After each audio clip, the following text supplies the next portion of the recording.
আসসালামু আলাইকুম আমার আদরের ভাই বোনেরা। এই কচুরি পানার কথা মনে পড়ে আপনাদের, যারা প্রবাসে আছেন, যারা অনেক দিন হয়ে গেছে? ধানের সুগন্ধর কথা মনে পড়ে?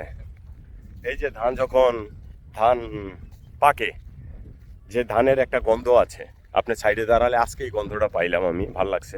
অনেকক্ষণ দাঁড়ায় ছিলাম, ধান বাইরেইতেছিল। তো এই বিল এই বিল দেখেন, রাস্তাঘাটে যখন হাইটা হাইটা যাইবেন আপনারা অনেক কিছু মনে পড়বে। যারা প্রবাসে আছেন, অনেক দিন হয়ে গেছে, এক যুগ হয়ে গেছে বাংলাদেশে আসেন না। বাংলাদেশের ঐতিহ্যগুলি আসার পরে ঠাস করে মনে পড়ে না। আমি এই নিয়ে 4-5 বার আসা হলো, তারপরে এখন যাই মনে করেন মনে পড়তেছে বাংলাদেশের ইতিহাসের কথা আস্তে আস্তে। বুঝতে পারছেন, যেহেতু আমি 15 বছর একটানা ইটালিতে কাটাই দিছি, তো কোনো দিকে লরি চড়ি নাই। এই কারণে আজকে মনে করেন আমি তেমন একটা মনে পড়ে না।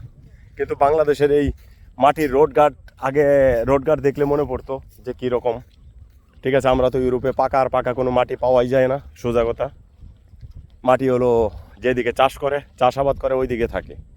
তো ভাই ব্রাদার, আপনারা দেখেন গ্রাম অঞ্চলে যারা বসবাস করেন ইউরোপের মাটিতে, আপনারা এই দৃশ্যগুলি দেখে আপাতত ভিডিওটা শেয়ার কপি লিঙ্ক মেরে দেবেন। ধন্যবাদ সবাইকে।